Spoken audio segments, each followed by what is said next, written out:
SINT, Sindicato dos Trabalhadores em Educação. Fone 3224-6257. Acesse www.sint-sc.org.br. Este é o Floripa em Foco ao vivo com o SINT, que acontece sempre às quartas-feiras, entre a 1h30 e as 2 horas da tarde. Logo mais, a partir das 21 horas, já tem a representação do Floripa em Foco. E estamos aqui ao vivo no Floripa em Foco do SINT com o professor Aldoir Kremer, que é o diretor de Assuntos Jurídicos e Trabalhistas do Sindicato dos Professores de Santa Catarina. E estamos falando sobre o caos nas escolas da rede estadual com o início do ano letivo. E antes de voltarmos para o caos, professor, conversávamos em off aqui antes de iniciar o programa, né? Tem uma colega que está querendo se licenciar para fazer um mestrado e ela é professora da rede pública aqui de Santa Catarina e ela não pode mais pedir essa dispensa mantendo a remuneração. Até um pouco tempo atrás isso era permitido, né? Quem é que acabou com isso? Olha só, não é o caso de que isso não existe mais. Ah, existe ainda? É, e o professor pode pedir. O que não está acontecendo é a concessão. Ah, então, pedir pode, só ninguém ganha. Então no governo Fernando Henrique, aliás, Luiz Henrique, que não só o nome é parecido, mas a práticas, apesar dos partidos, né? Enfim.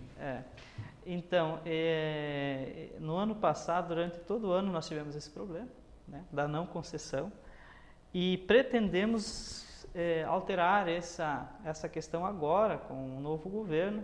Tocamos no assunto já na reunião que nós tivemos, já na audiência com o secretário de Educação.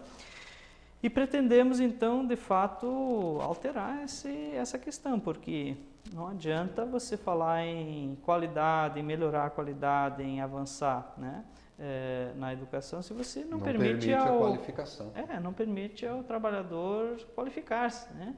E, obviamente, o trabalhador vive do seu salário. Então, se ele não tem uma licença remunerada para fazer mestrado, que é uma coisa que por si só já exige gastos, né? O professor vai gastar e vai gastar bastante para que ele possa fazer isso, né? E é um esforço que tem retorno direto para o trabalho. Então há um interesse, na minha opinião, muito maior do próprio Estado em que isso aconteça do que para o educador.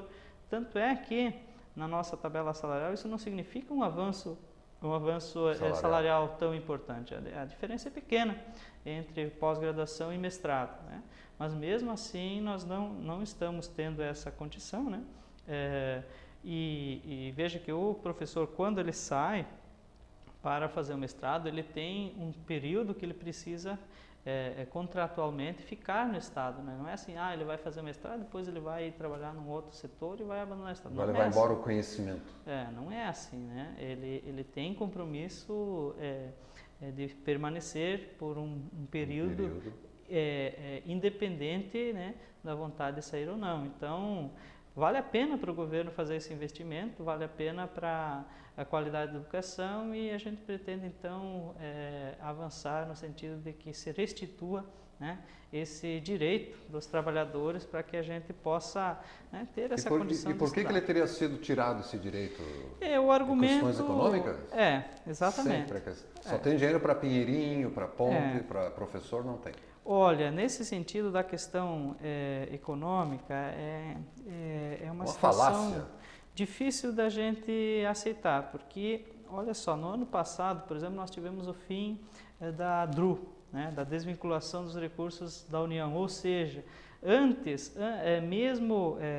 antes de chegar os recursos na educação, já tinha uma parte que ficava desvinculada, retida. Que foi a senadora Ideli que acabou com a DRU, né, professor? Então, isso significou um incremento muito grande, né, nos recursos para a educação.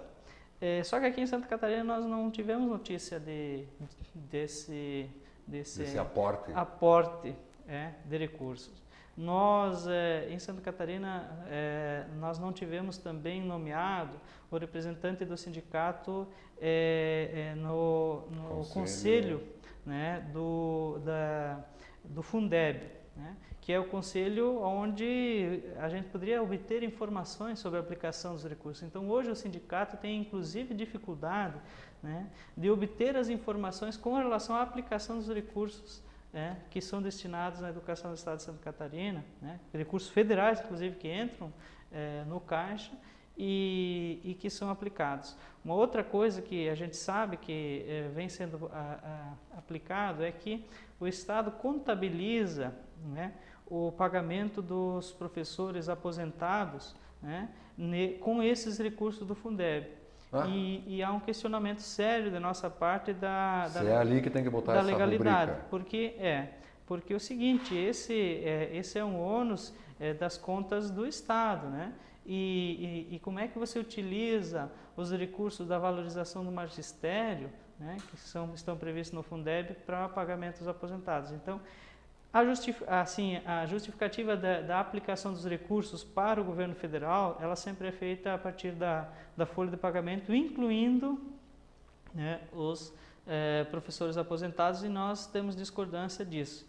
São várias questões assim que estão pegando. Que só por aí se pode conceber de como um Estado que tem uma arrecadação tão alta quanto a nossa, né, possa pagar um salário tão pequeno aos trabalhadores em educação e possa justificar isso, né?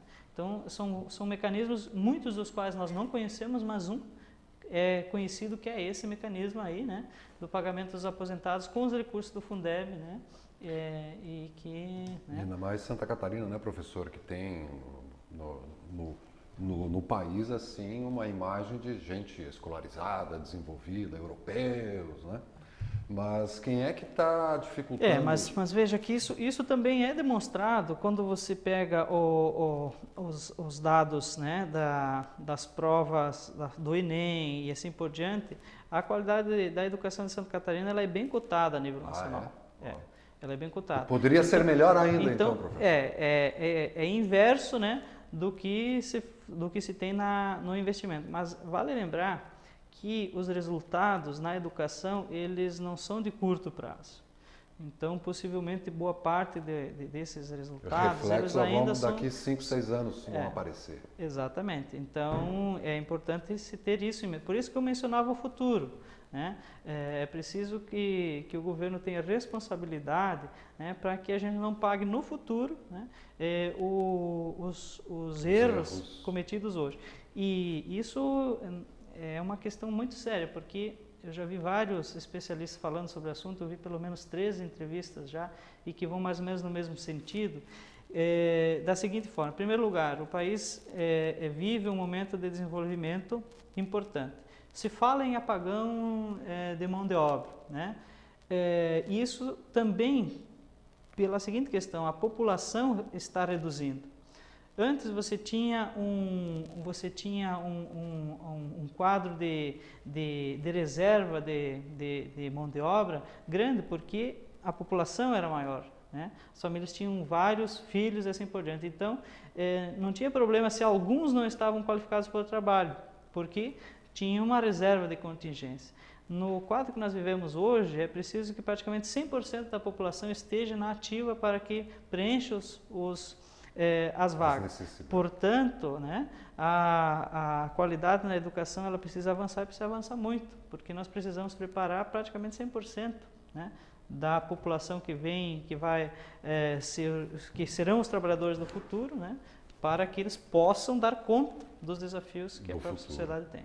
Por que o Cinti os professores não têm um representante no Conselho da Administração do Fundeb? Quem é que não colocou esse nome lá?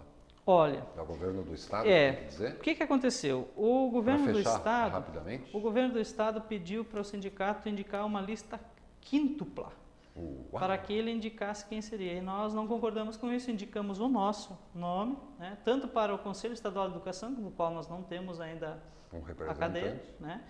Nem tem cadeira, quanto muito representante. Para o Conselho do Fundeb. Então nós voltamos a reivindicar isso, talvez isso se resolva, esperamos que se resolva agora nesse governo, mas nesse momento o Cinti não tem representação nem no Conselho Estadual de Educação, nem no Conselho Fundeb. E o governo tirou da veneta deles, que tinha que ser uma lista quíntupla, ou está escrito em algum lugar. Isso é interferir na liberdade Eles sindical. acharam que devia ser assim e querem... Exatamente, se não compete ao governo. Eles também fizeram isso, de certa forma, com relação à liberação sindical. Nós tínhamos a política até então e com o governo Luiz Henrique e Bauer na educação, também tivemos interferência na organização sindical, o que inclusive nós denunciamos a nível de organismos internacionais. Professor Aldoir Kremer, São Miguel Oestino e também diretor de Assuntos Jurídicos e Trabalhistas do Cinti. Para fechar, referendar alguma informação, fazer algum chamado, algum lembrete, professor? Sim, nós teremos no dia 25 e 26 o Conselho Deliberativo do Cinti, né?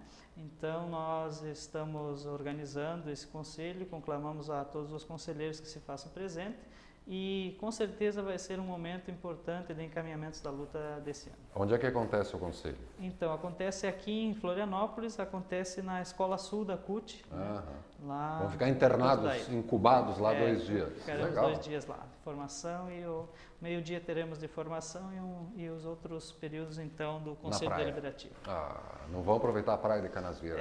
Infelizmente, eu acho que não será possível. Se der tempo, à noite, pelo menos, passear um pouco na areia. Já tem programação, inclusive, para a noite, é complicado. Maravilha, tudo acertado. Um prazer conversarmos, professor, né? Sempre bem-vindo na Casa Nova, agora ainda mais. Tudo bem. Isso aqui é culpa de vocês também, né? Então venham aproveitar. Tudo bem. E a gente não perca a representação logo mais a partir das 21 horas. Nós vamos para um breve intervalo, mas logo voltamos com mais na TV Floripa. A TV que você vê, ouve e sente a diferença.